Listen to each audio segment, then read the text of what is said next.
Welcome, everybody, to the Sauce Hog Sports Podcast. I am one of your hosts. My name is Sean Hines.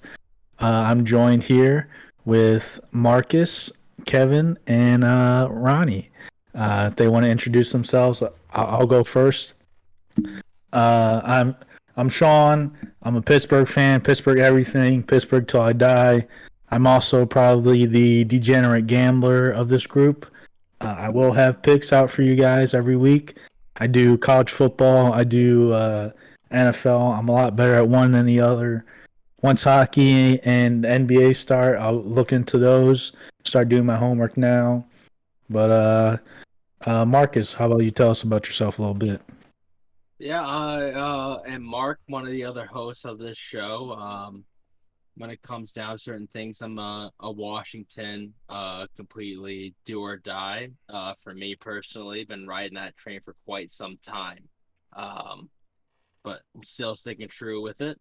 But I think most of the true Washington fans kind of know where I'm coming from.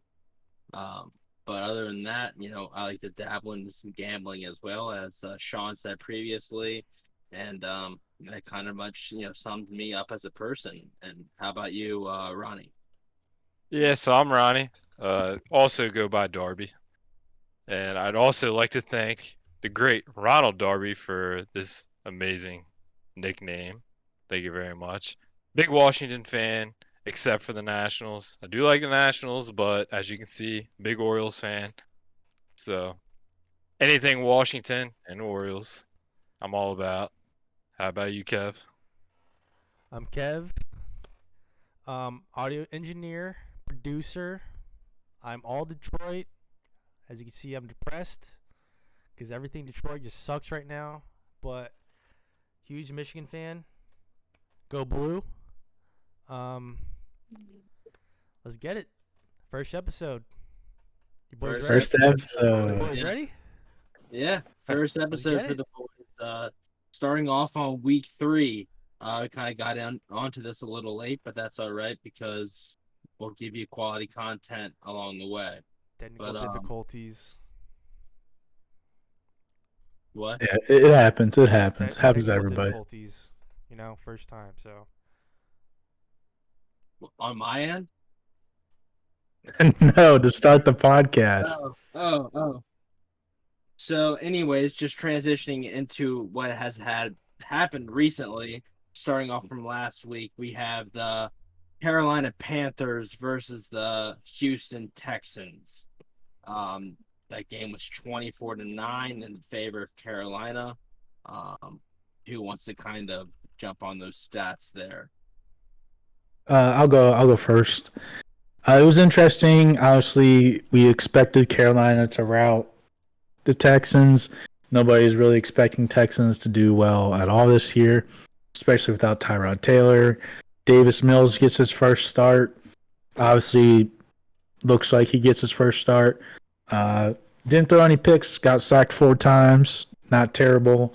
Probably the biggest news out of this game is that star running back Christian McCaffrey, he pulls his hamstring strain, whatever they said it was. He's not on IR, so I guess that's good, but not great for fantasy owners out there. Probably the number 1 pick in just about every single league. Sean, I got a question.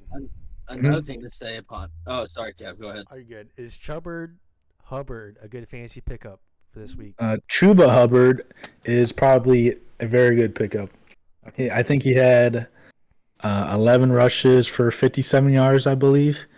I expect Sam Darnold to dump it off again this week, so he's me taking CMC's role again. I also think that DJ Moore has kind of thrived so far, this far this season. Yeah, he's been Sam Darnold's favorite target. He's getting looks in critical moments. He's getting options and like, play call wise, designed for him in the red zone.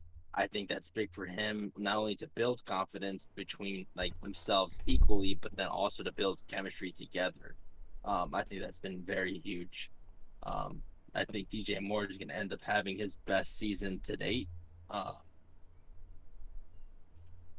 that's just my 2 cents on that. And the other thing is, Robbie Anderson's down there as well, and he hasn't really gotten with Sam Darnold. They had the Jets connection for a little bit. Then Robbie came down to Carolina, and it's interesting that they haven't really connected. I think they have one touchdown, I believe. I think that was week 1. Yeah. They haven't really done anything since.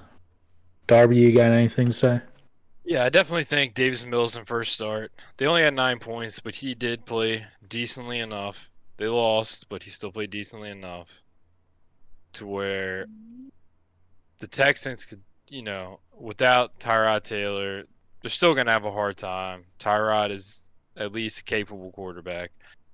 But in the Panthers' terms, definitely it looks like through 3 weeks that Sam Darnold has turned the page. If he has, that's great. He has looked a lot better with the Panthers than he did with the Jets. I And agree. yeah, but without McCaffrey, they kind of struggled a little bit, but he did get it back together towards the end of the second half. So we'll see how things go on without McCaffrey. I'd love to see Sam Darnold actually succeed because he was a very top-rated quarterback coming out of college, and it'd be great to see another franchise quarterback, with another team. So we'll see how things go on down the line. I think DJ Moore is definitely going to have a great year. He's definitely seemed to get a lot of targets from Sam Darnold, and he has played great through the first 3 weeks. Sam Darnold definitely has the weapons with Moore, Anderson, and when McCaffrey is back, that offense, to me, is going to be a great offense to compete with. They won't be competing for a Super Bowl, in my opinion, but they will be a great offense. And their defense is capable, and they're great. They just aren't up there with the top teams. So you're a believer in Joe Brady down there in Carolina. Oh, definitely. Ron Rivera in Carolina, he was great too. I just think Joe Brady has done great with Sam Darnold so far. He's bringing out the potential that Sam Darnold had coming out of college, which the Jets could not bring out. So Now I it's have a exciting. question. Do we think it's Joe Brady's play calling? Because I feel like he's better.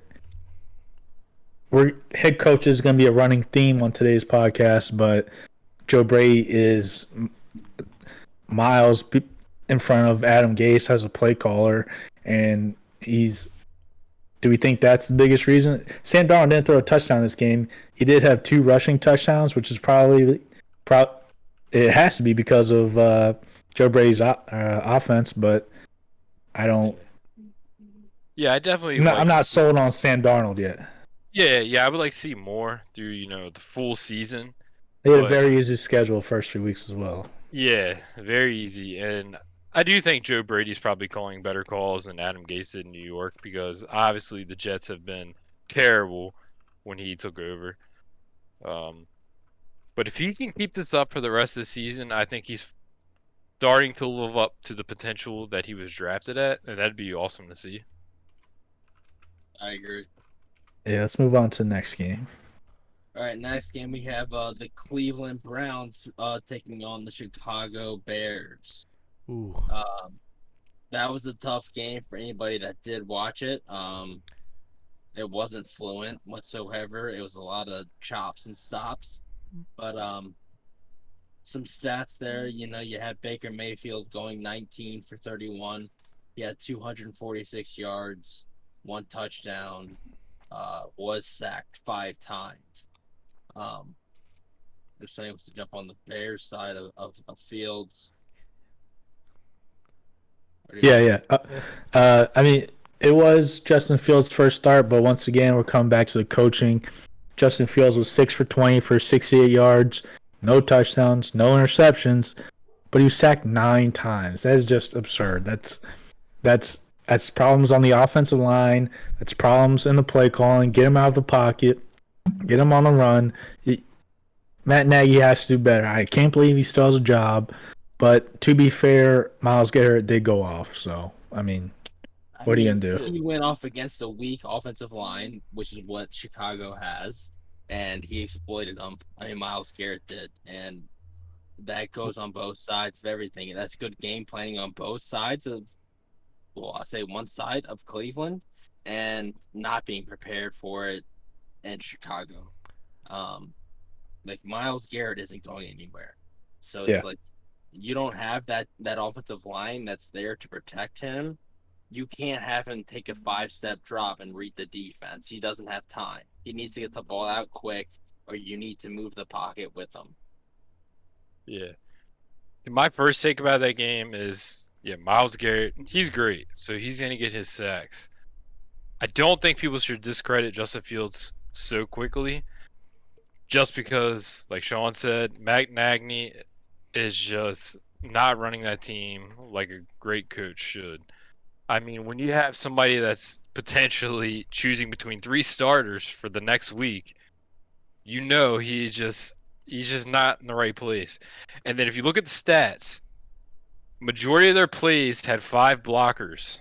You can't do that when you're getting sacked 9 times. You have to send at least a running back to block in the backfield, send a tight end or something to block in the backfield to help out Justin Fields. If he's getting pressured every play, how's he supposed to succeed? There's just no possible way. They need better play calling, and that's that. I think Justin Fields will have his time.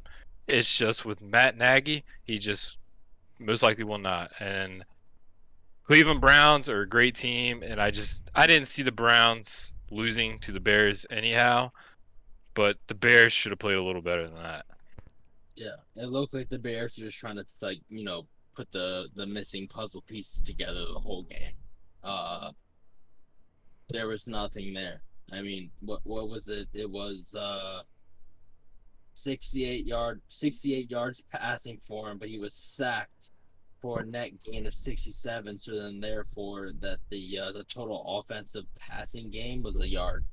Yeah, that's absurd. What was that stat where like Justin Tucker had like more yards for that one field goal than the whole Bears offense? Yeah, I think the Bears offense had something like 47 yards total, and that's passing and rushing. And I mean, Justin Tucker, we'll get to that later, but Kind of reminds me when Jay Cutler played the Giants years back, and I remember it was a night game, and he got sacked. I don't know how many times, but it was a bad game. you talking about the game where he quit or what? Probably. Hey, let me tell you, Odell Beckham looked pretty good for his first game back in like almost a year, I think. Yeah, I think it was like 10 months. Yeah. What do you have, like 5 receptions, 77 yards, something like that? Yeah. Sounds right. And then you have Myles Garrett just completely was on a mission against somebody that was lesser tier. I mean, obviously these were all professional athletes, but it just wasn't fair. The Bears kept putting Jason Peters up against him, man. I mean, the dude, he's a legend, but he's up there in age. I mean, he is a legend. Yeah, he's past his prime. He's 38 or 39 trying to block Myles Garrett, who's trying to do whatever he can to get to that backfield. I mean, it's just not. Yeah, you've got to double team him. Yeah. So, I mean, when it comes down to the 9 sacks, especially the 4.5 by Myles Garrett, it's like what else can you really point it to more than just like, another team is just better than you. They're more in situation to win games. So. Yep. Let's move on to Washington versus Buffalo. All right. Well, getting to know a few of us as hopefully you guys follow along. we do have a handful or a couple of Washington football team fans. I being one of them. That game was hard to watch. It was very hard to watch. I don't know where to start. I'm not mad at anybody. I'm just disappointed. But just getting down to it, I mean, and Darb, Ronnie here with me, he's on the same boat. We're both Washington fans. And I don't think Taylor Heineke played, bad. I don't think he played well enough to win, but I don't think he played enough, that bad to make us lose. I think it came down to just, getting stops on defense. That just never happened. And the pressures from the defense the whole game, that needs to be figured out regardless. Doesn't matter who it is. And Ronnie, you got anything? Yeah, Josh Allen, he played like Josh Allen. He's a great quarterback. We'll never discredit him. He's doing great for the Bills. Like seeing the Bills succeed because it's been forever. But Washington's defense was supposed to be great, according, to everybody at the beginning of the year. And this week, and you could say the last 2 weeks, they have not played great. They let up way too many third down conversions. And it has just allowed drives to just continue on, leading to scores, and it's just destroying their offense. Their offense is actually playing okay with Taylor Heineke, sorry. They're putting up points. They just aren't controlling the ball because they're allowing the opposing team's offense to keep the ball for way too long every single game this year. They're getting killed in time of possession, and it's just... They just have no chance of winning, and no team can win with something like that. They have a lot to improve on. I think the defense will come together as the year comes on. I mean, they have a few new players. They have 2 new cornerbacks, 1 and 2. They are William Jackson and Benjamin St. Juice. So we'll see. I think as the year comes on, they'll be all right. But the Bills, they're a great team. And I think they're not as good as they think they are. No, I don't think they're the best team in the AFC, but when it comes to Washington, they're better, and it showed that completely. There's a lot of teams better than Washington, but Yeah, the Bills, it's just a lot of things went their way. They outplayed us. Don't get me wrong. I'm not waving the mercy flag, but it's just it just didn't look like NFL football. yeah. The Bills are like a team, when their offense clicks, they're great. But when they don't click, they lose. It was just a bunch of simple mistakes. Yeah. And misreads that led to Josh Allen having a field day. And and that's no disrespect towards Josh Allen and the Bills. It's more of disrespect of the Washington football team, of them being figure it out. Teams are they know we have this elite front 7 or front 4 that can get pressure quickly, and they know how to beat it. And how do you beat a good pressure? Is you get the ball out quick. Yep. And that's all they did. And you can see, Cole Beasley had 11 catches. Yeah. Cole Beasley had 11 catches for 98 yards. That's how you know they were getting the ball out quick to him, doing nothing else besides just dumping it off and get us 2 yards. Because the Bills, I mean, it's evident the Bills didn't want us to have him step back and sit in the pocket, find a deep play. We didn't allow that because he's scared of that. So what they converted to do was, all right, we're gonna hike it and throw the ball, and that's what happened. A bunch of slants, a bunch of bubble screens, things like that. That's how you beat Washington right now. I mean, it's gonna beat our front 7 every day of the week. Yeah, they just get the ball out quick. So I mean, we have notes on this game as well. Obviously the longest quote unquote onside kick ever recovered was in that game. That was awesome to see. That was hilarious. That was just It was. wild It was play. different. Yeah, and I mean, like at that point, my mood changed while watching the game. I was like, this team has grit, even though it had nothing to do with the skill set of the kickoff or special teams players. I was like, just getting down there and seeing the kicker run down, all the way down to the 30-yard line and somehow get the kick back. Just changed my mind a little bit. But Yeah, to go off that, Josh Allen had 5 touchdowns, threw for 358 yards. Four passing, 1 rushing is just. It was a get right game for him. He hadn't played well against the Steelers. He didn't really have to play well against the Dolphins. They just kind of rolled over. But this was a get right game for Josh Allen. I don't see him being the same player as he was last year, but he's getting there. So. And I think And- you let Josh Allen just do 5 wide receiver sets and 4-man pressure. He's gonna break the first pressure, and then he's on him as a quarterback. So he's a tough one to conquer. Not many players have that skill set, but that was kind of my I don't know, Kev, you can pull that up now, but that was my disappointed but not surprised.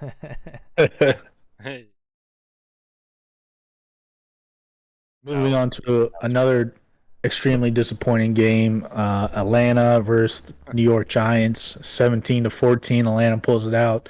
Giants easily should have won this. I had money on the Giants. I had Giants minus 5.5. Absolutely absurd is that they didn't. Hey, Sean, before we get to this topic, I got Hunt Mo in the chat asking who is the best QB in the league and why. So That's the easy one right there for me, in my opinion. Go ahead. I definitely think Pat Mahomes is still the best right now. The dude just balls out. I mean, he lost last week. He lost against the Ravens, but the dude is still just top tier. Great guy. I mean, if you're thinking Tom Brady is, to me, is still number 2 right now, but obviously before Pat Mahomes and his, blow up, Tom Brady to me was still the best quarterback. But I think Pat Mahomes right now is the greatest quarterback in the league right now. Tom Brady will, to me, always be the greatest quarterback of all time, but Pat Mahomes is the best in the league right now.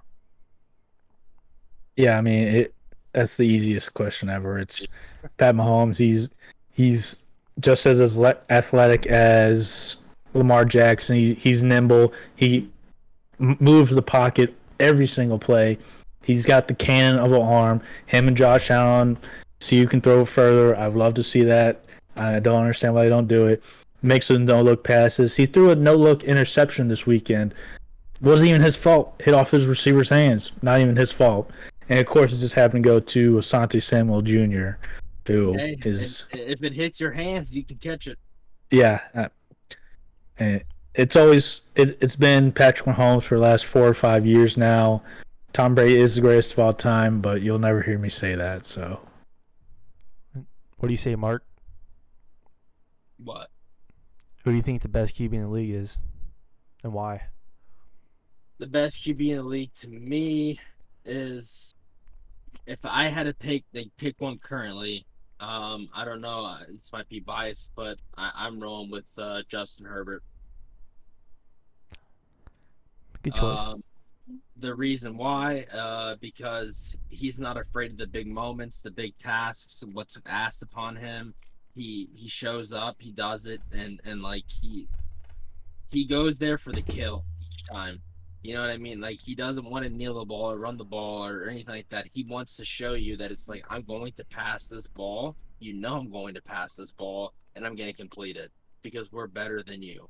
And I think, like, that energy that they provide, like, as an offense from Bruce Staley to down or Brennan Staley, I'm sorry, to down, it's a match made in heaven. I think those two will be talked about for quite some time. He makes every single throw on a rope. He's got. I was watching the Dallas Chargers game. They lost that game to bad officiating. 45-yard pass on a frozen rope. Didn't go 10 feet off the ground. Electrifying. I am very excited to watch him. I thought he was the best quarterback coming out of that draft. We'll see with Joe Burrow, but I think he was the best quarterback to come out of that. I mean, Yeah. and speaking now, I think many people or fans or whatever the case may be would definitely it's a fair argument now to where you would say like Herbert's better than Burrow's. Yeah, I like that pick that you chose because I definitely think Herbert, he's a go-getter, he's aggressive, and he trusts his receivers. That's a big thing. A lot of quarterbacks, don't exactly trust in their receivers, and that just makes them dump it out, and they become, game managers. But Herbert's not afraid to throw that pass, and he'll make that pass because he's a great quarterback. He's got a rocket. He does. And ever since his first game, he's been great. They've won games as the Chargers ever since he's started. And I definitely can see them competing for the AFC West. I agree 100%. Chav, you have any input on that? No, I agree with Ronnie before. I think Pat Mahomes is the best quarterback in the league as of now. But I also have another question. Who is the most underappreciated quarterback in the league as of now? The most who? Underappreciated. I've got somebody. Quarterback? Yep, quarterback. I'll start. Yeah, go ahead. So, I think Jimmy Garoppolo is. I think he played good last night, and just people calling for Trey Lance to come start. I think Jimmy should start for the rest of the year. Yeah, I think Jimmy's great. I mean, he's led the 49ers so far. I think he can manage that team, and I think he's a great quarterback. He's not up there with the Pat Mahomes, the Justin Herberts, the Tom Brady's, but he's a game manager. I don't think they should start Trey Lance this year because I think Jimmy is good enough to run that team for the year. I think Jimmy's somebody that they could probably trade after the offseason if they want to start Trey Lance. And there's a lot of teams that need quarterbacks. So, why not run him out this year? Run his trade. Make him more valuable to other teams. And then see where it goes. But I think he's underrated because a lot of people were just calling for Trey Lance, and I think Jimmy Garoppolo is a decent quarterback when everybody sleeps on him. So I just, I don't know. He's effective. Exactly. He's like a modern day Alex Smith. Yeah, exactly like him. Yeah. Well, the right answer is Teddy Bridgewater. That was my answer as well. And you're talking about Jimmy G being a game manager. Teddy Bridgewater is the most elite game manager there can be. Nobody can take it to his game manager level. He will get you 250 yards, 65% completion percentage. He won't win you every game, but he'll cover. He is the covering king. He is, I don't know what the exact rate is, like 30-6 against the spread. He's amazing. He gets the job done. Teddy doesn't get blown out. No, he doesn't. Yeah. Teddy's in every game. And I think that speaks volumes to him as a player, as a quarterback. Regardless of what team he's been on, I truly believe that that's somebody that people just think about. The Broncos, 3-0. It's just like that's where like the thing comes in. You're just like, I don't know, like, are they 3-0 for real? Mm-hmm. Maybe. I mean, not undefeated season by any means, but I think they're just really efficient, and they hone in on their players' strengths and what they're comfortable with, and they know what they have, and they utilize it. And there's just no of the nonsense on the outside. It's just, this is what we do. This is what we're good at. This is what we're going to do, and we're going to execute it. And it's been working. I think Teddy's been slept on since Minnesota. Like, he had a terrible knee injury. Yeah, but then they obviously signed Kirk, and that was the end of Teddy in Minnesota. But the guy was great in Louisville. Like, he was great, and he did good for Minnesota. So it's, it's great that the Broncos give him a chance because obviously, as you can see, they're 3-0. They haven't played the greatest teams, but they're 3-0, so they're still good. And I think Teddy is a big part of that reason why. Defense also a big part. I think their defense, Vic Fangio. I mean, they played Trevor Lawrence and Zach Wilson. We'll get into that later, but. And that was a question from. What was that question from? It was from Hunt Mo, from the best QB in the league, and why. But my underappreciated QB in the league, obviously biased opinion, Matt Stafford. X-line. He's been tearing it up lately with Cooper Kupp. He's been unreal. Yeah, unreal. No one really talks about him. His sidearm throws, Pat Mahomes, his no-look passes, Pat Mahomes. No one really talks about him when he was on Lions because, the Lions. But now he's on a better team, better receivers. He's been unreal. So, just my opinion.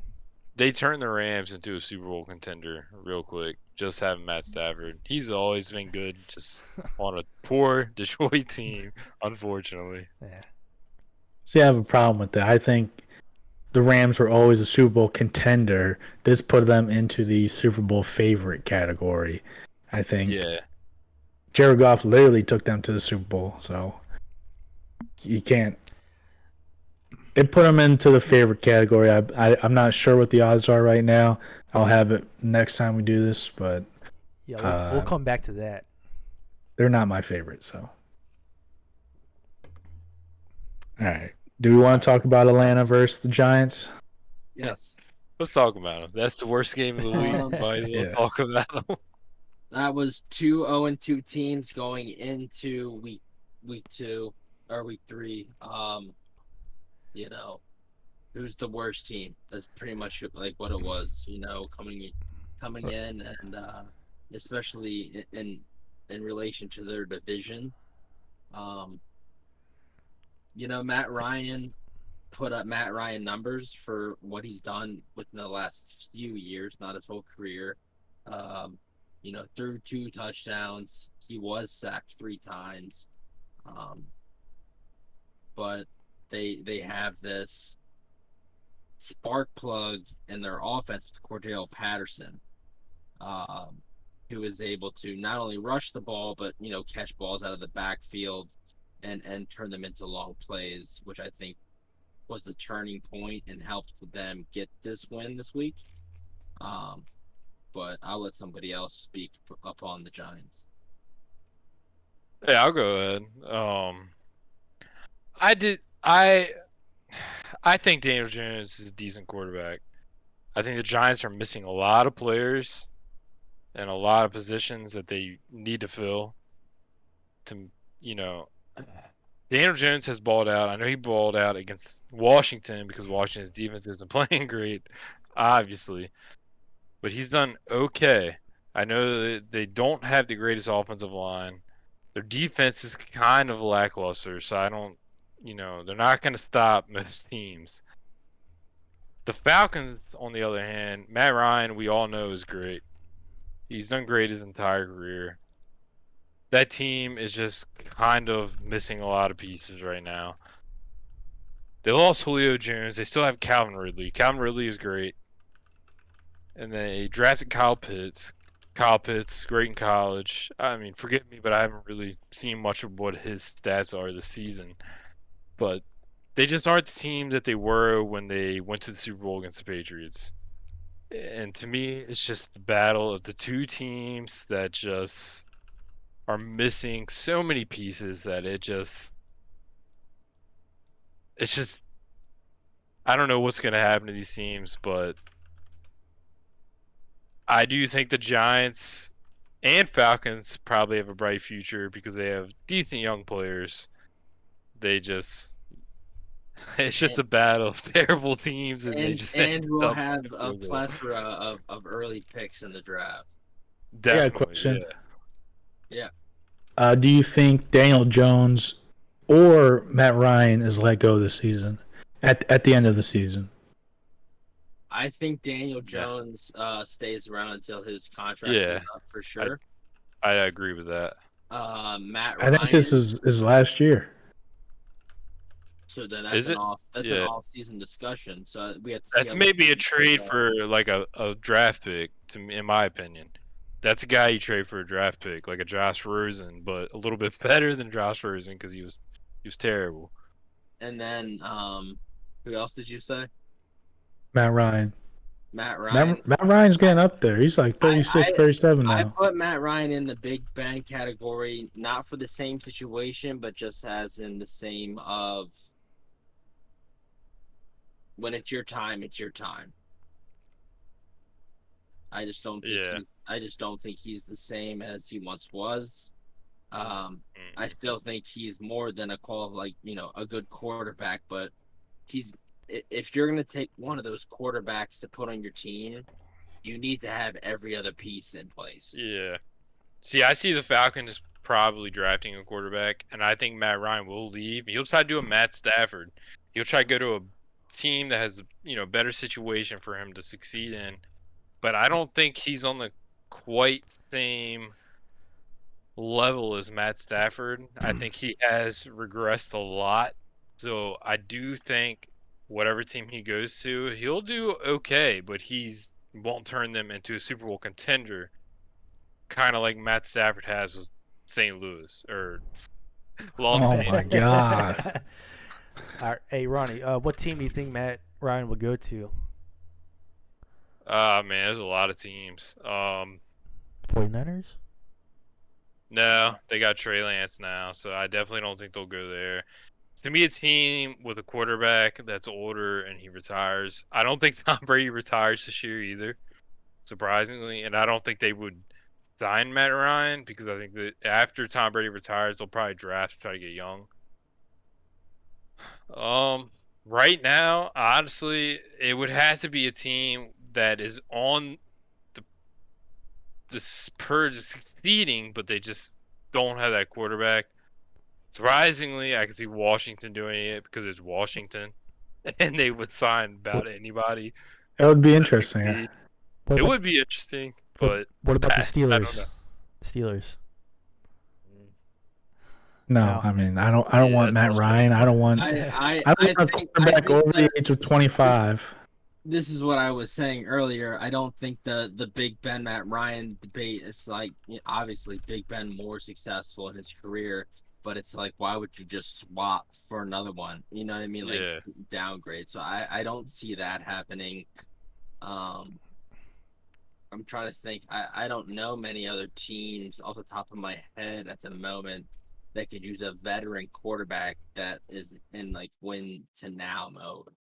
I don't think there is many of those quarterbacks. So I think, it might just be the luck of the trade. Like, hey, you had your shot a couple times throughout your career, just never come to like full fruition, and chalk it up as an L. It would have to be a quarterback. Would have to get injured for Matt Ryan probably. Yeah, he could be a backup, be the next Mike Glennon, but who knows? Yeah, I agree with you, Sean. I think it sucks, but I feel like he'd be in a Joe Flacco position where he would be signed as a backup, and it'd be an injury situation, and that'd probably be it. All right. Well, I want to get to this next game, Baltimore versus Detroit. Kevin, Where'd the boy go? Where'd the Detroit boy go? Lead us off. Kevin's not here, so I'm gonna talk about it real quick. There he is. Wait. No, he's there. All right, so you want to listen to the Yeah. disappointed but not surprised. Listen, as a Detroit fan, I'm used to seeing this kind of stuff. As soon as I saw Justin Tucker come up on the field, I was like, yep, 66 yards, he's got it. And it went in. So the Lions losing in the most Lions way was pretty expected. So Was it a delay of game? Yes. I think it was a delayed game, but it doesn't matter because you know why? 4th and 19, we should have stopped Lamar. I don't know why that was blown coverage. Sammy Watkins should have been covered. It shouldn't have happened in the first place, so that shouldn't have mattered. So it should have been like a 71-yard field goal if the delay of game did happen. But it is what it is. It happens. It's the Lions' way of losing. So I'm glad you brought up the 4th and 19 because I was going to get to that. So I believe it was a sack, incomplete pass, a sack on 1st, 2nd, and 3rd down, and 4th and 19. They get what, 45 yards from the. It was at the Ravens on 15. They get 45 yards there. That can't happen. That's just. I'm not hating on Tucker. I like Tucker. He's possibly the greatest of all time kicker. He's the GOAT. Might hate on him, but it is what it is. Say again? Yeah. I said it's either him or Vinatieri. See, it's tough because I think Vinatieri is more clutch because he's got the Super Bowl. He's got the ice in his veins multiple times there. But Justin Tucker statistically is like. What was it like?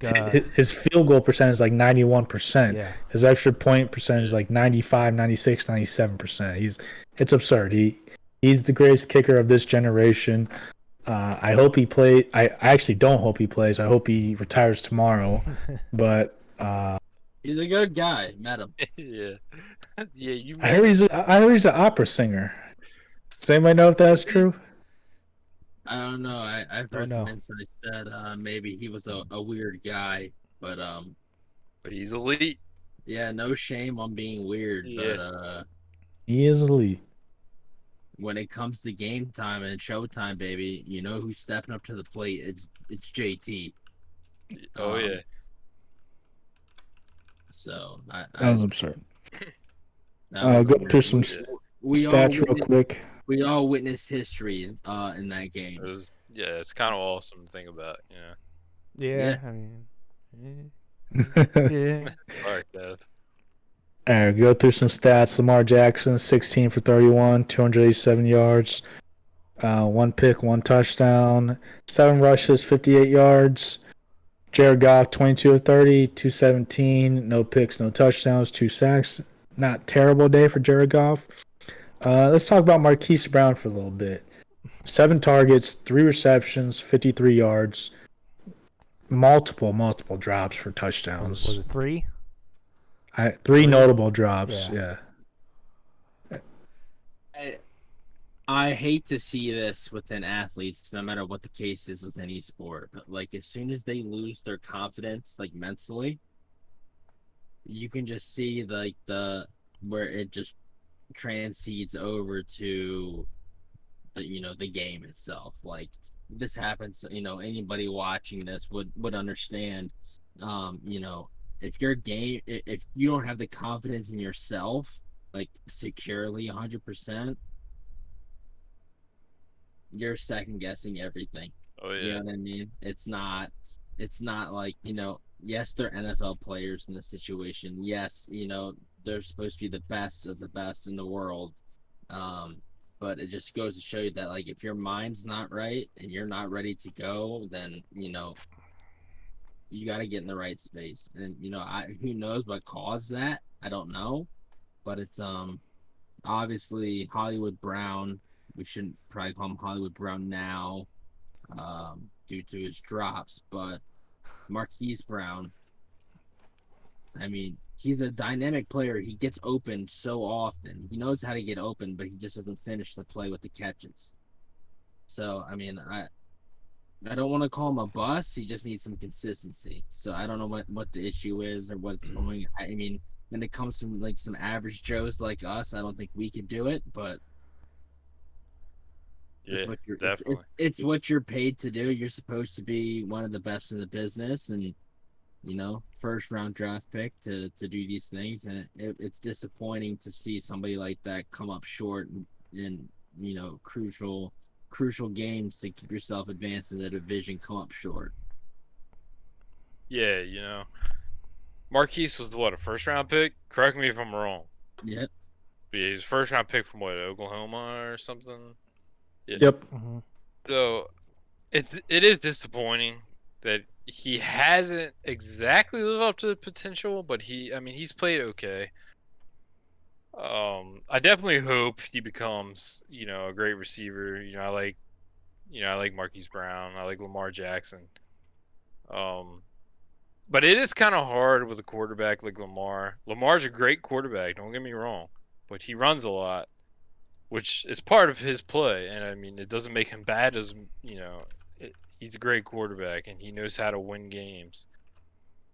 But when you got a quarterback that doesn't throw as much as, say, an Aaron Rodgers, it's hard to get the numbers that, say, Devonte Adams gets because Aaron Rodgers throws a lot.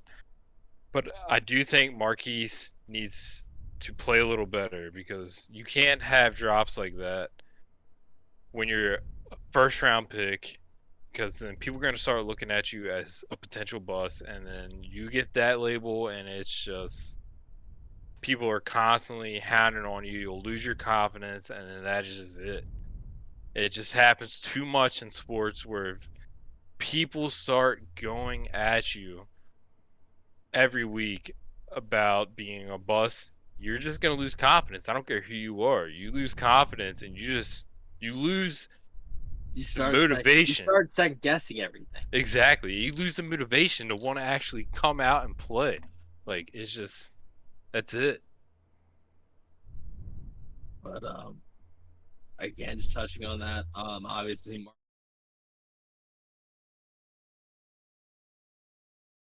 times he got 5 receptions, 109 yards. Justin Tucker, perfect as he usually is, including that record-setting field goal kick. And of course, it had to be against the Detroit Lions, who, when they're at their lowest, you think they can't get lower, they will. I just want to bring up something real quick. Looks like Hunter said Lamar could have had 400 passing yards, 3 touchdowns. I mean, yeah, easily. Yeah. Hollywood Brown could have gone 3 touchdowns himself. It was absurd the number of drops the whole team had. 16 of 31 is not Lamar numbers. I'm not a Lamar fan, but that's just over 50%. So he easily could have had 404 touchdowns. I agree. Yeah. I don't care what people say. I think Lamar is a great passer. People always discredit him just because of his scrambling, but I think he can pass. I don't think he's up there with Tom Brady and Pat Mahomes, but he can pass.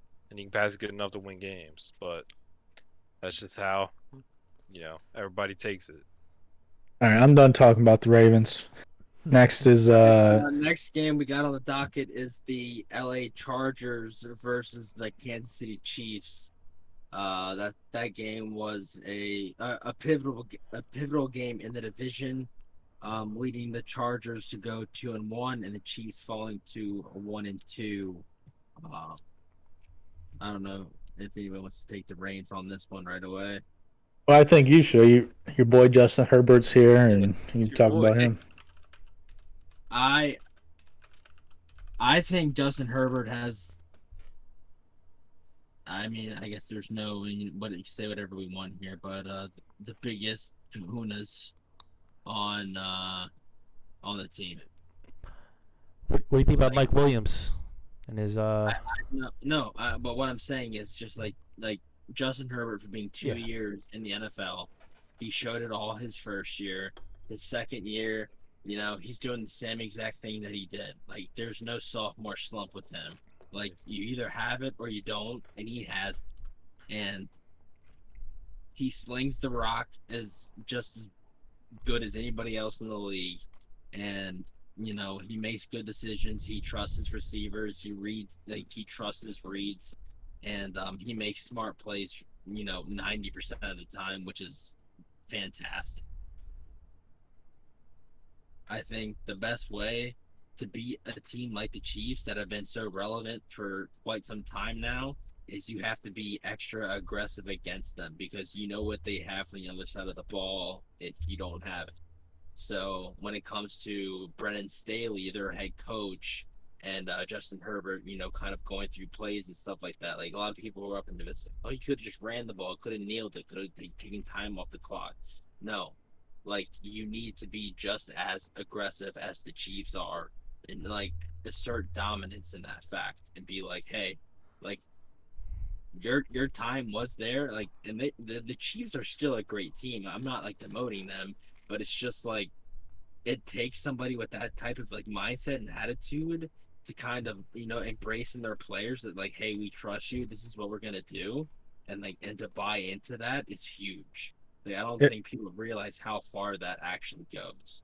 Yeah, we saw week 1 with the Chiefs Browns. Browns were going for it 4th and 1 multiple times at like the Chiefs 25 and Chiefs 30 because they knew they had to score touchdowns and not kick field goals. And this brings up an interesting predicament. The Chiefs are now last in that division. The Chargers are 3rd in that division. Best division in That's football, by crazy the to way. me. The Broncos are 3-0. The Raiders are 3-0. Chargers 2-1. Chiefs 1-2. Who wins that division? Chargers. I can Jeff? see that. I think Chiefs come in a close second. I think the Raiders and the Broncos kind of fall off when they start playing actual competition. I think the Raiders come in 3rd and Broncos coming last, which is crazy because they're undefeated. But that division, I think that division, if the Broncos and Raiders can keep it up, becomes the best division in the NFL. They have 2 elite quarterbacks in Mahomes and Herbert.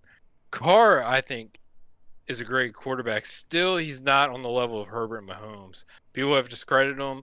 It's the Raiders. They just never have the great team around them. Teddy's a good quarterback.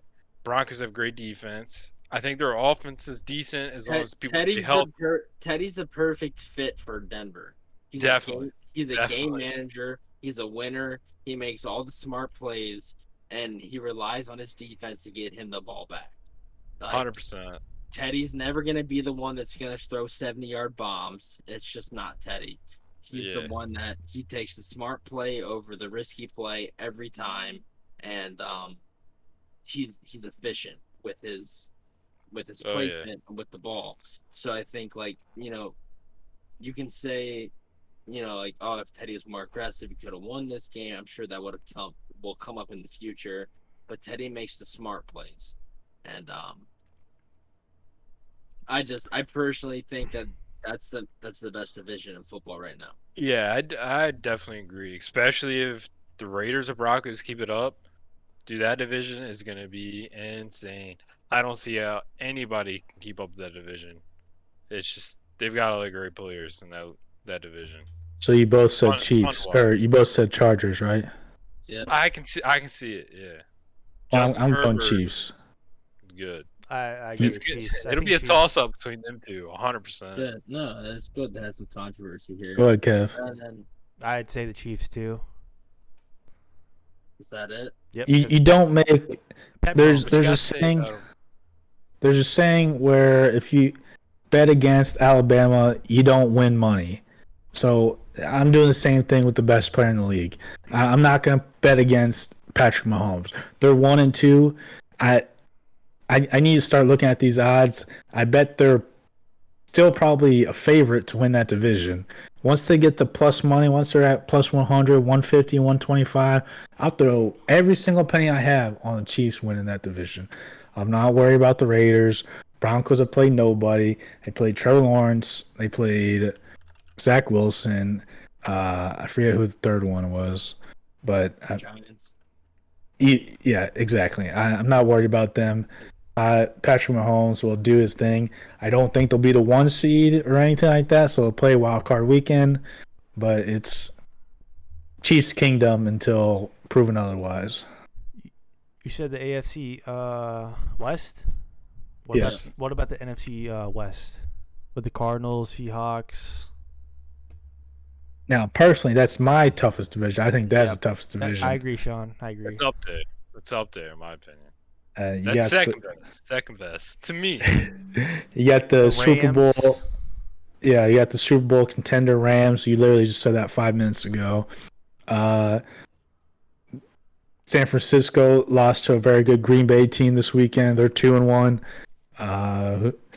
The Seahawks, who is one of my picks to win the Super Bowl, I got them at 28-1 back in May.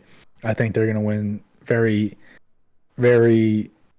They're going to get right. The defense is not looking great, but I think they'll be fine. And then 3-0 Arizona Cardinals. What are they? They're a weird team. They got good defense. They got Kyler Murray is putting up MVP type numbers, and DeAndre Hopkins still good. Rondell Moore is the player we thought he was at Purdue, and the NFC West is going to be a tough division.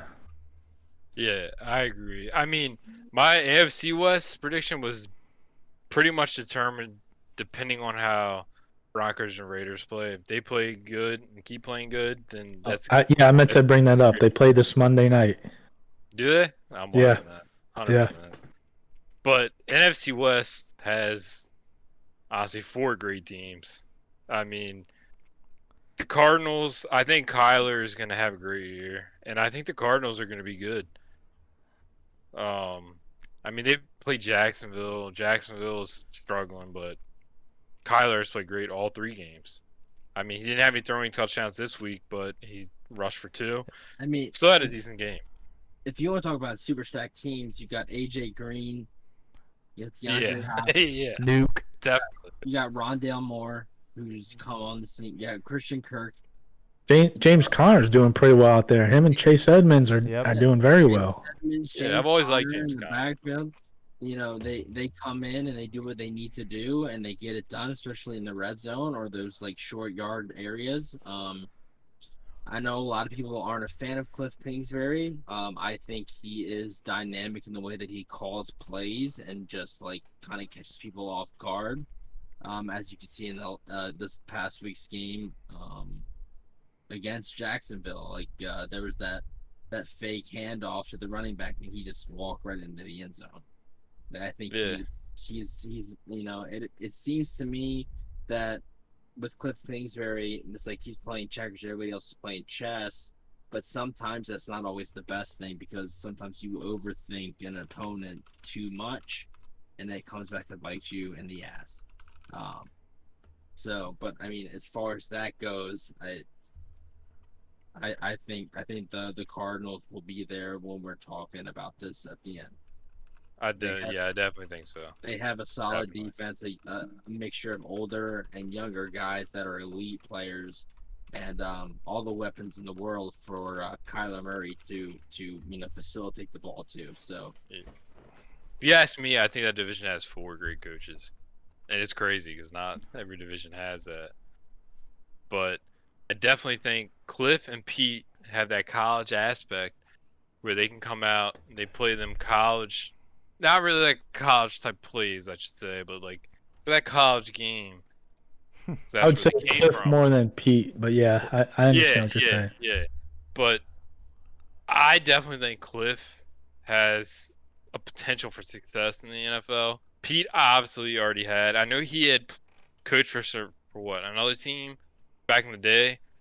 Didn't do great, but Seattle had the team to build around. I still think Seattle's good. I don't think they win the division. I still think they're a great team, but I don't think they win.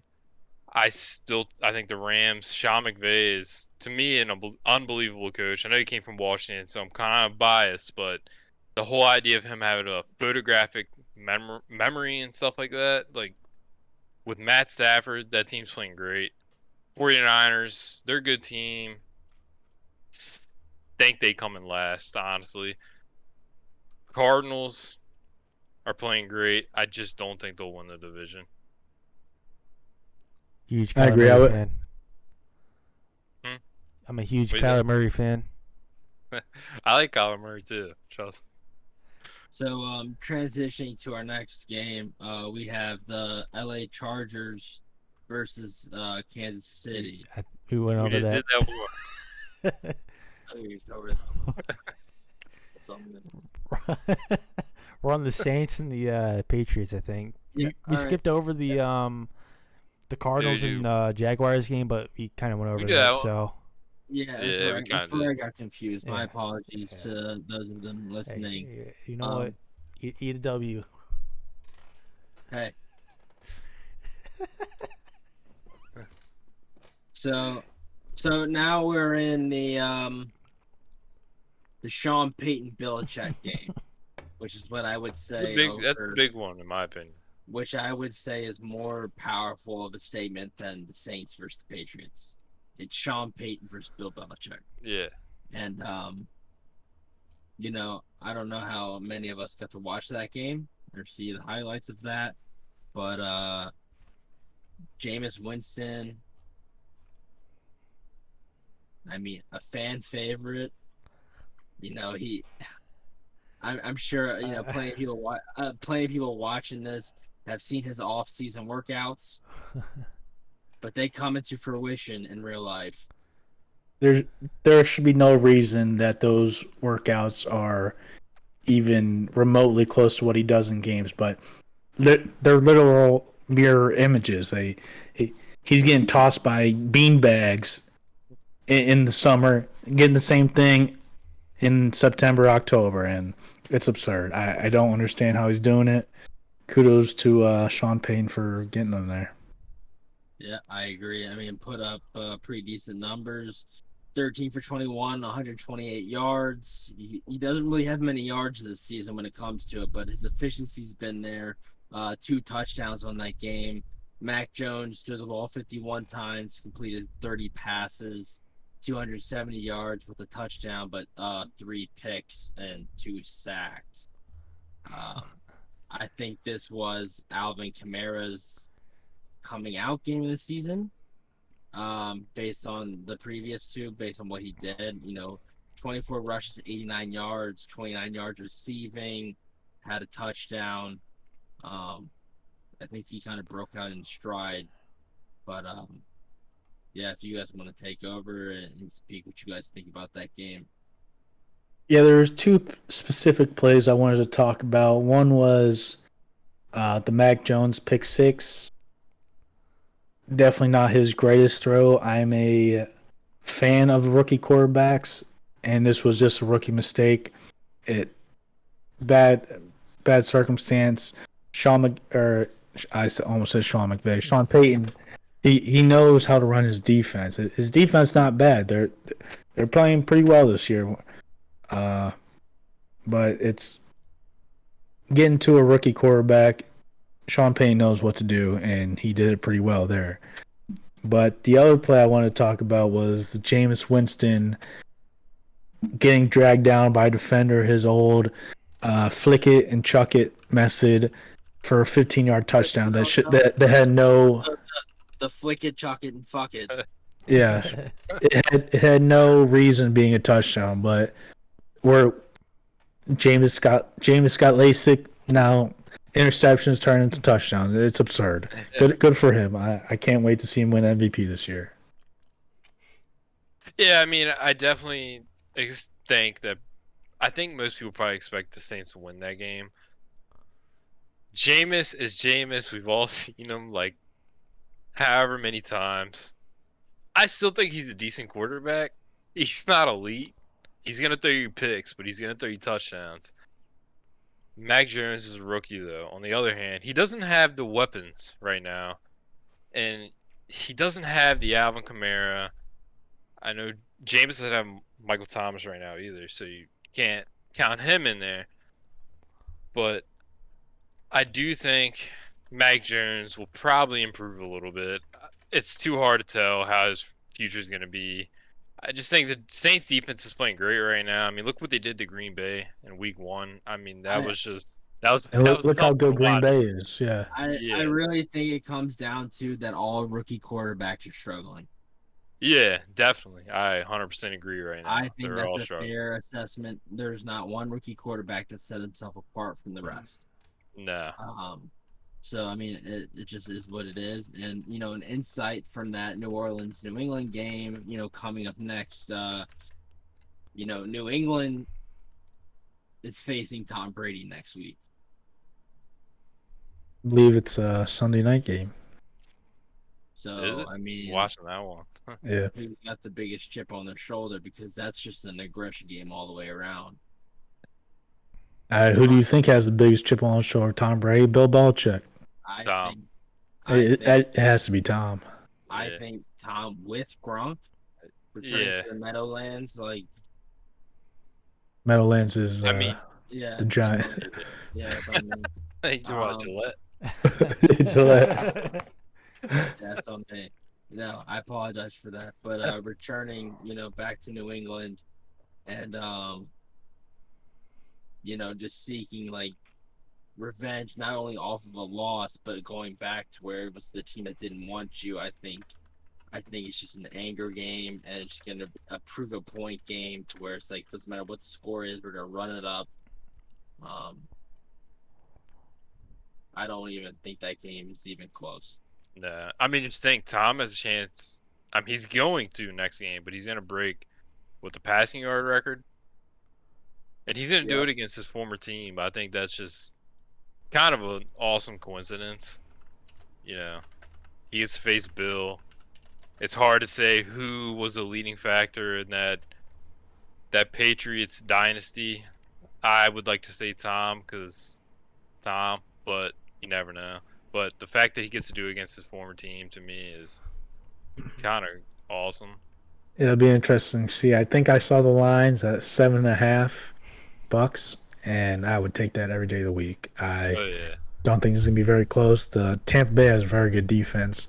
They're missing some people. I know Sean Murphy Bunting broke his arm, broke his elbow. But I think Vita Vea gets home. Their defense didn't have a great week this week against the Rams, but I mean, how many times has Tom Brady lost back-to-back games? So, yeah. I agree. So that'll be an interesting one to watch for next week, just to see how that goes down, because there'll definitely be emotionally filled backs with that. So moving on to our next game, we had the Colts versus the Tennessee Titans, 16-25. The Titans ending up winning that game. Carson Wentz did play with 2 sprained ankles. We'll give him, Tough guy of the week. tough guy right there.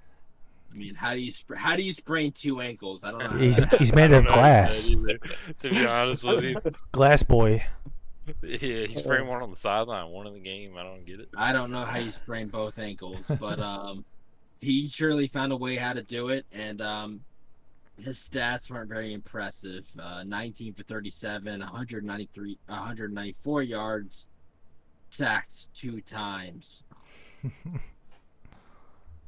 Then you had Ryan Tannehill, 18 for 27, 197 yards, 3 touchdowns, but he did have 2 picks, 1 sack, and also ran the ball quite well, though, for 5 rushes for 56 yards.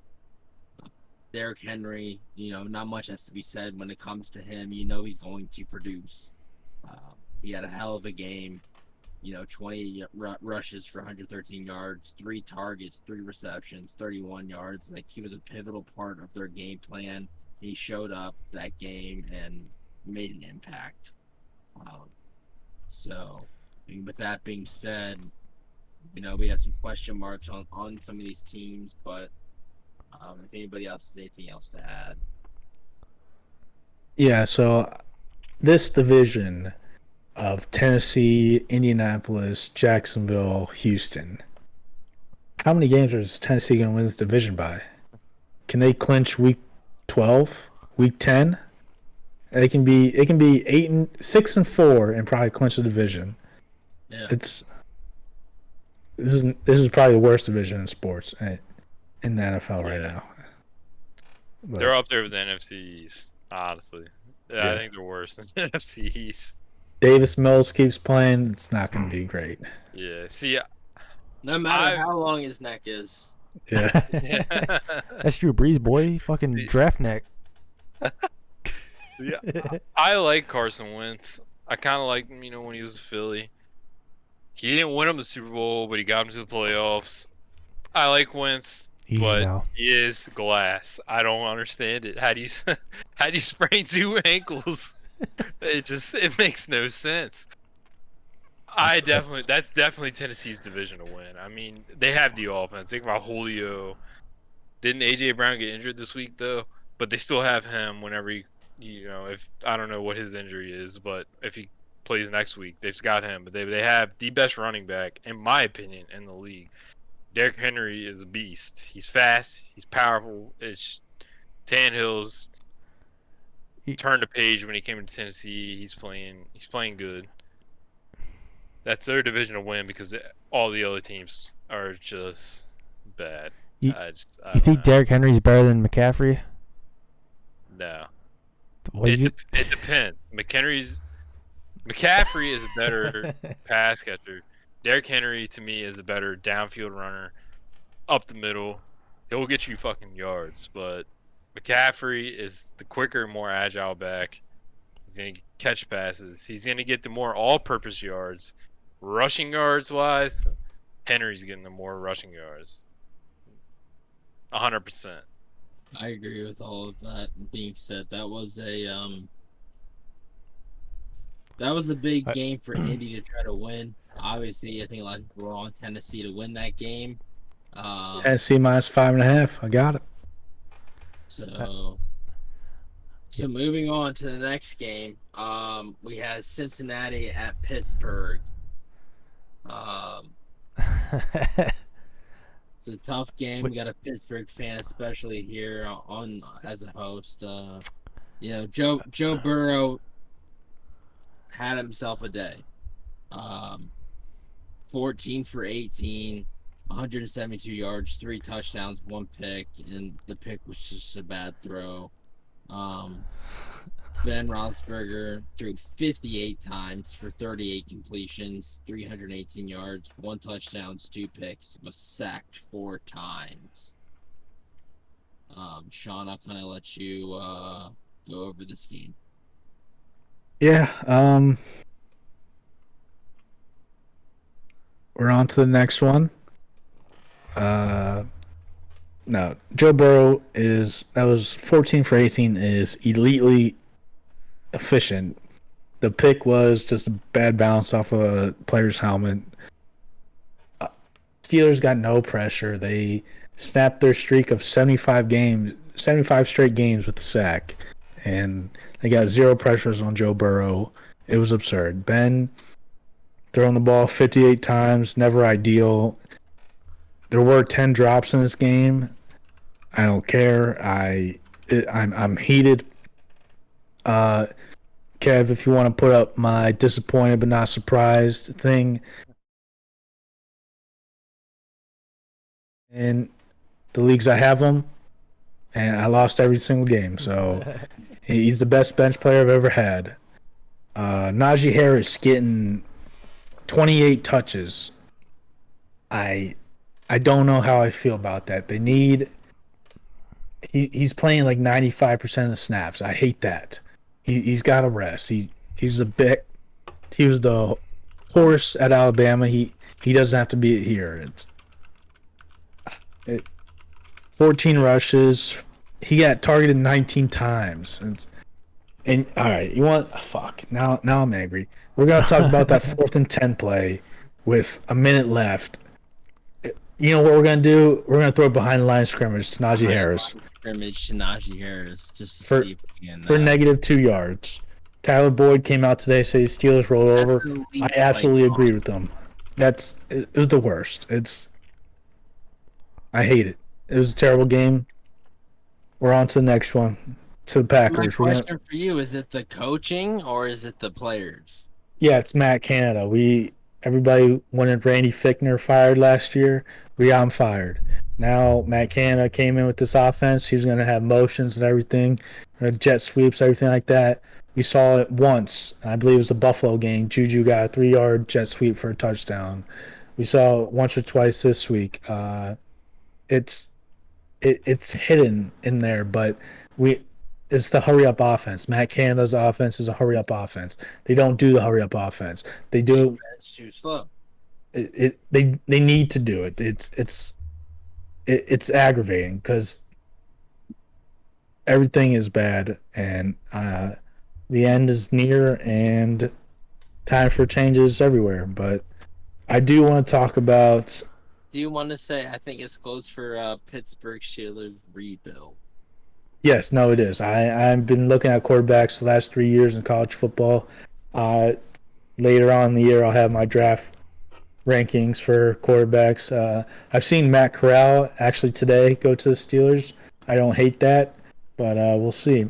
But enough about the Steelers. I did want to talk about the Bengals. Are the Bengals decent? I mean, Jamar Chase. possible rookie of the year. I mean, Jamar's been playing great.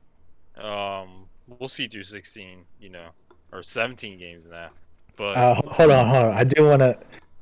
Yes, we did. I did see him fall down on that throw. He tripped on. It was a sniper. All right, I got it. yeah, I don't think he wins rookie of the year on offense. I mean, it's so early to tell. It's hard to tell, but I can't see the Bengals being a winning team right now. I don't know. It's just I don't know. Maybe it's because the Bengals trending in the I right don't know. direction. They are definitely trending in the right direction. Joe Burrow, I think, is going to be amazing in the league. He's got the weapons right now. I think, Jamar's going to be good. Tyler Boyd, I think, is going to be good. And I think T. Higgins is going to be great. And they have a good running back. Keep going, I'll be Mixon. right back. What is it? Their defense right now? It's just, I don't know. I mean, the Steelers, they played, and it's just, Steelers have been great for the past as long as I can remember. And it's like, eventually, the Steelers need to rebuild. I don't know if I can 100% blame it on Mike Tomlin. I just think a lot of the players, like Big Ben, is getting older. They're using Najee too much, like you said. They're going to ruin them before they can rebuild. They're going to use him as much as McCaffrey, and then he's going to have to retire at like 29 because he's been used too much. Yeah. I think they should just kind of just play it easy this year. Figure out the quarterback situation. I don't know if there's a quarterback coming out of college this year that is going to be the next guy. I don't think Dwayne Haskins is. I don't think Mason Rudolph is. Dwayne Haskins is not the answer. He's definitely there's a reason not. he's a third-string quarterback on a bad team. Josh so. Dobbs. Yeah, I Go. witnessed that for an entire year, 2 years with Washington. But I think that Bengals still need a lot of pieces to be that team that's competing in the AFC. I can't see them competing for playoffs. I mean, they could make the playoffs this year. Who knows? But I don't see them beating Chiefs, Bills, Ravens, or anything like that. Or maybe the Browns. The Browns will make the playoffs. I don't see them beating those teams or the Chargers. They don't have that team yet, but they're trending in the right direction. Like Mark said, they're just not there. But they're gonna be good. They're gonna be good, just not yet. Yeah, no, I think they're absolutely trending in the right direction. They got off to a bad start last year. I think Joe Burrow was 2-7, 2-7-1, whatever, before he got hurt, and he's already matched his win total already. I think they're gonna be. The AFC North is getting younger while Steelers are getting older. So, on to the next one. That's all it is. Was it Jets in Denver? Yeah. Let me tell you. Zach Wilson bust. No. Hot take. Yeah, that's your hot take. I will go right with Zach Wilson went on 19 for 35, 160 yards, 2 picks, 5 sacks. Teddy went 19 for 25, 235 yards, 0 picks, 2 sacks. Melvin Gordon had a hell of a game. Javonte Williams also had a hell of a game, minus his fumble. The Jets had 13 rushes for 43 yards. That's not going to help your rookie quarterback whatsoever. So some questions that we had on this game was, is Denver a legit 3-0 team? Nope. I agree with that. no. Absolutely not. I think they're good, but they're not 3-0 good. I think they're one of those teams that you can play on any given Sunday and lose to, but I don't think they're a team that you're scared of as well. Like, I think they're there to cause mayhem. They're there to cause ruckus, and you never know what you're going to get from them because with the players that they have and they collaborate over there are very capable of doing multiple things at any given Sunday. So they're a weird team to me based on the personnel that's there, but I can't really say that they're a legit 3-0 team and somebody to be serious about. They did have a very easy first 3 week schedule. So, I mean, like I said, Teddy's going to be consistent. He'll keep you in games. I don't really know how confident I am of him to come back and win you games, but he can definitely keep you in games. This is a perfect Teddy stat line. 19 for 25 was at 78%. 235 yards, no touchdowns, no picks. It's perfect. Math guy, so. Yeah. I mean, 76%, my bad. Yeah. I don't want to, I think as long as that Zach Wilson stays on the Jets with the coaching staff and players they have, he's going to be a bust. He could be a Sam Darnold where he goes to another team, different situation, he could be good. But right now, the Jets are just a dumpster fire that there's no matter who, they don't have weapons. Yeah. I mean, they have Corey Davis, who I honestly could say has not lived up to his potential. He was a first-round pick, and he was pretty early, wasn't he? And with Tennessee, with Tennessee, he didn't even live up to that. I mean, if you're top 10, you should be pretty much on equivalent to like a Randy Moss type stats, where you're just you're Easy. Going every week, just putting up numbers. But he hasn't. And then Jameson Crowder's good. He played for Washington. He's all right. Isn't the Jets' leading receiver Berrios? Braxton Berrios. And I don't even know who that is. So, I mean, there's just... The Jets, they need a lot of improvement. A lot of improvement. The Jets need help. I think the biggest fraud so far is the Denver 3-0 team. Yeah. But, let's move on to the next game. I think that one was kind of self-explanatory. The Jets and the Broncos. The next game we had Miami versus Las Vegas, which those of you who didn't know, that game was a tight game coming down the stretch. It wasn't at first, but the Dolphins with Jacoby Brissett playing for Tua Tagovailoa really made an effort there and a push to fight back in that game and stay relevant. Derek Carr kind of has done what he's been doing. He throws the big passes, doesn't throw, as many picks or anything like that. He's going to clean that up. But, yeah. Yeah, no, I had Miami plus 3.5 on this. It was interesting because I think the Raiders were up 8, and Jacoby Brissett went down, scored a touchdown with 10 or something seconds left, and they had to get the 2-point conversion. I wanted them not to get it, so the game would be over and I would cover and all would be good.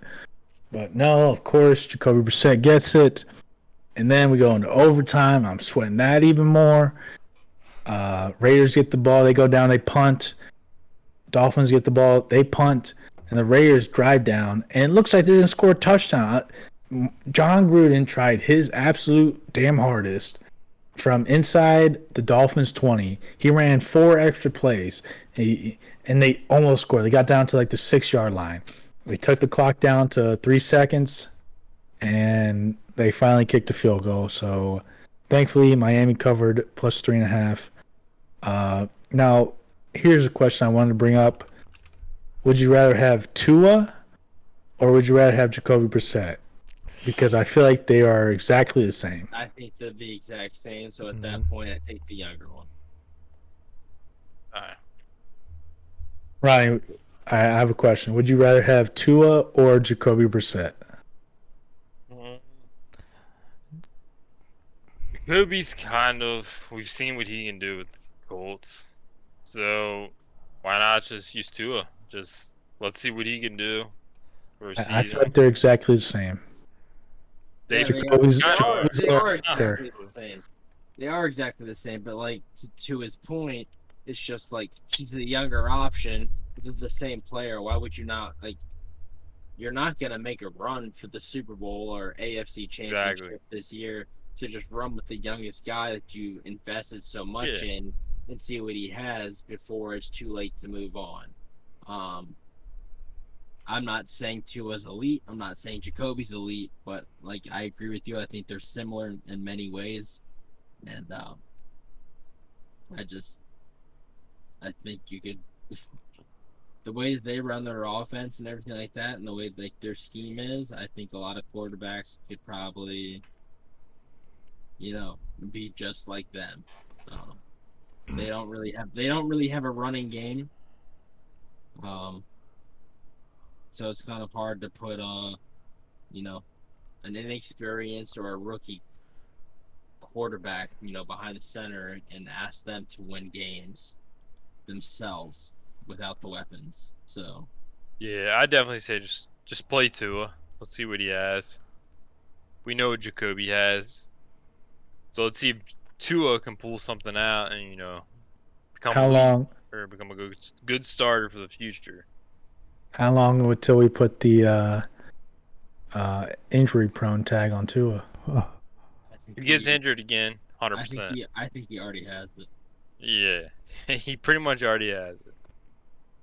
All right, let's quickly go through these next games if we want to go into our NHL preview. So, Tampa Bay versus Los Angeles. Matt Stafford MVP. We saw this coming. Tom Brady doesn't do well with center pressure. Aaron Nope. Donald was a nightmare for him, whether it was touching him or getting in the way. Aaron Donald played his role, and there was center pressure, internal pressure the whole way around. That was the consensus going into this game, and that's what resulted out of it. Tom Brady doesn't like having to move out of the pocket. He likes stepping into the pocket, and Aaron Donald took that away. So I don't think Tom Brady was very comfortable at all for the most part of the game when it was close. So, Yeah, definitely. I think Aaron Donald is obviously the best player in the league, in my opinion. Other people might think differently, but the dude is a monster. He gets sacks and he plays interior lineman. Not many people can do that. But other than that, the Rams match up great against the Buccaneers because they have the defensive personnel to do it. They've got Aaron Donald, and then on the outside they've got Jalen Ramsey. They've got the team that can take down the Bucs. Their offense has improved so much with Matt Stafford. I don't think Jared Goff is that bad, but I think Matt Stafford is a huge improvement. If you top that with the defense that the Rams have, they're a team that can compete with the Buccaneers for Super Bowl as a Super Bowl contender.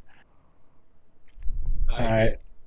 Would you put the Rams as your favorite for the Super Bowl out of the NFC? Yes, I would. I'm not. It's Tampa Bay's still. yeah, I'm still rolling Tampa Bay for me because I think adjustments can be made.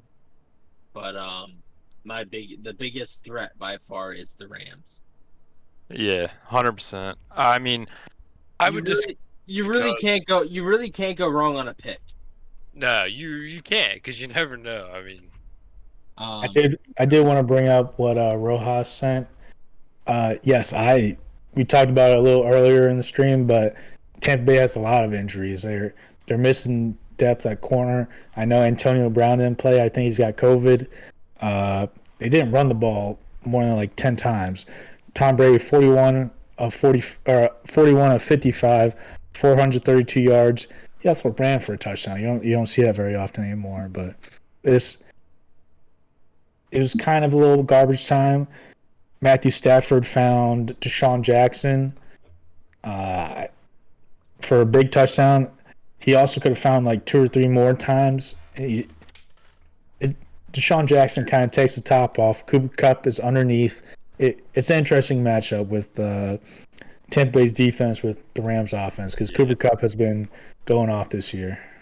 I definitely see the Buccaneers adjusting if they have to play them again. If Buccaneers are healthy and they have their cornerbacks back, it will be a very close game. And the only thing that's prohibiting the Rams from really being like that top offense or maybe not top offense, but top team is losing Cam Akers. They just haven't had that running back position. They need somebody that can just take over and be just 5 yards of rush at least, just 5 yards is a running, lot.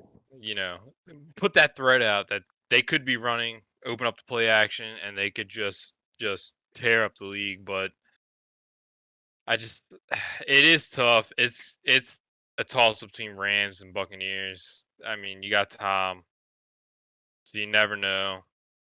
But I think the Buccaneers will adjust, but I still just want to say the Rams. If they had to play again in the playoffs or something, it's going to be close. It's going to be a tough choice, I think.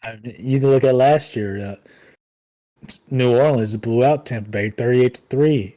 I think it was week 2 or 3 last year, and then Tampa Bay obviously beat them in the playoffs. This could be a very similar situation. Do you know who the Rams need? They need Todd Gurley. Yeah. Yeah, they do. All right, now let's get to Sunday night. This was probably my favorite game of the week. Green Bay 30, San Francisco 28. Turns out Aaron Rodgers still fucking good. I don't know what this. Who knew? Yeah, who knew? The reigning MVP is up for MVP again. Surprise, surprise. I mean, he's got his go-to target, Devonte Adams. What was it? 18 targets, 12 receptions, 132 yards, 1 touchdown. You can't single cover Devonte Adams. You try to cover him on the outside, he throws it inside. You try to put, inside coverage, he throws it back shoulder. It's a plethora of different things with Devonte Adams and Aaron Rodgers. So I think he's one of the most, not the best, but one of the most dynamic receivers in the league. I think it just fits well. Devonte Adams had like 55% of Aaron Rodgers' targets. How do you not double covering him then? How do you let him get open with? You got 30 seconds left. Exactly. Literally 2 passes straight to Devonte Adams. Game over. Unbelievable. Terrible defense. I expected more of Kyle Shanahan. I agree. I think arrogance and pride jumps in there, and speaking on the other team, I don't think Jimmy Garoppolo played bad at all. I think he did what he had to do to keep them in this game. Obviously, he had good numbers, threw 2 touchdowns, he had a pick, lost a fumble, but fumble was pretty bad. It was ugly. Yeah, but other than that, you take those things away, the game was what? Correct me if I'm wrong, it was what, 30-28, correct? Yeah. I don't think it's time to hit the Trey Lance switch. Because I think if Trey Lance was in that game, it's not as close. It's coming. Oh, I believe it's coming too because the fans want to see it because it's just inevitable at that point. But I still think Garoppolo gives you the best chance of winning just based on the play style and the play scheme and everything like that. But when Aaron Rodgers gets going and, after that week 1 loss against the Saints, he's just been on another level. Yeah, surprise, surprise. Who knew Aaron was good? I think there's some guys. He loses the game and he just gets that motivation to where he's going to come out and compete, and he's going to pull it at an unreal level. 49ers aren't a bad team. They are good. The Packers just, they People best. people forget the Packers in the last two regular seasons, not counting this year, but they're 26-6 plus 2-1. They're 28-3 or 28-7 in the last three regular seasons. That's like Matt LaFleur has 30 wins and like 6 losses in the regular season. Unbelievable. People just forget that. That came from the Washington football coaching tree. Yep. Matt LaFleur did? Yeah. Did he? I did not know that. Of course, Sean McVay did, Kyle Shanahan did, all these good coaches. But so getting to the last game of the week, Philadelphia versus Dallas. Is Jalen Hurts not who we thought he was? He fucking sucks, bro. Yeah. He sucks. Now, would you have put in Joe Flacco? No. Absolutely Okay, not. yeah. I think not. Hurts is better than Flacco, but I don't think that Hurts is the guy yet. I think he has the opportunity to be the guy. But I mean, you can't judge a player off one game. Yeah. But he made some very risky decisions. This was another weird game. Dak 21 for 26, 238 yards, 3 touchdowns, got sacked a couple times, 4 times, and the fumble lost in the end zone was just a weird play again. Zeke gets right, 17 rushes, 95 yards, 2 touchdowns, along with 3 receptions for 21 yards, 20 touches for Zeke. That surprised me. I thought Tony Pollard was going to get a lot more playing time, but I mean, I believe Zeke's touchdowns were like 4 yards and 1 yard, something like that. But you give the big guy his money, and he's going to do what he's going to do. Yeah, I think this division comes down just based on the records and just like how teams play each other. I think this division comes down to the Cowboys leading the pack versus the football team. Yeah. I definitely think the Eagles, they've got some decent young players. They will be good again eventually, because that's just how the NFC East goes. But Joe Flacco's not the answer. I hope they never start him. I don't think Joe Flacco was ever an elite quarterback. No, it would be Minshew over Joe Flacco, I think. Yeah, I hope so. Flacco got paid, and But Yeah, other than Flacco's still living off elite of fucking 2013. yeah, But but Jalen Hurts, January Joe. I can see Jalen Hurts being a good quarterback. They're just not there right now. It's just, I mean, they've got Devonte Smith. They got Miles Sanders, he's good, but he's not. He's no Derrick Henry and McCaffrey. They're gonna need some players to get there and compete. Dallas right now has the best offense out of the NFC East, and I don't think that's a question. I think that is 100%. Their defense might not be the best. Washington was supposed to have the best defense, but they don't. But I feel like people can expect Dallas to put up the numbers like they did, even though it was a sloppy game to me in terms of it wasn't a regular game, in my opinion. 21 for 26 for Dak. Like, you expect him to put up more passes, but considering I mean, he didn't have what to. happened in that It game, just goes to show, when you have an effective run game, the pressure goes off your quarterback. And when Zeke plays good, that offense is probably going to be unstoppable, unfortunately, for Washington and everybody else in NFC East fans. But Yeah, CeeDee Lamb, Amari Cooper. yeah, if that running game gets going, that offense will be unstoppable. CeeDee's I don't think nuts. they're nowhere Michael near Gallup. Super Bowl contenders, in my opinion, but they're good. They're a good team if their defense can actually start playing. Because we saw them exposed against Tampa Bay. Who did they play week 2? Was it Chargers. They beat the Chargers. They beat the Chargers, which to me was a surprise, but we'll see. NFC East is a bad division, but we'll see how that turns out. I think it's Cowboys' division to win. All right, I think that concludes our week 3 review. We're doing week 4 Thursday. Our preview's on Thursday, right? Yeah, I'll get on the lines and give my best bets out for that as well. Okay. Yeah, we'll go over bets. Do we want to do our hockey preview right now? You know, We could. I'm up for I don't hockey. see You know what why I'm not. saying? I'm not gonna know as much as you guys, but I wouldn't get into it. I can give a hot take on baseball. Oh my god, bro. It's a quick hot take. Hold on, let me go take a nap real quick. I mean, it'd literally be like 30 seconds, but I'd leave this one as football and kind of do our recap and then start delving into future sports on the next episode. All right, sounds good. All right. yeah, All right. Well, this has been episode 1 of Sauce Hog Sports.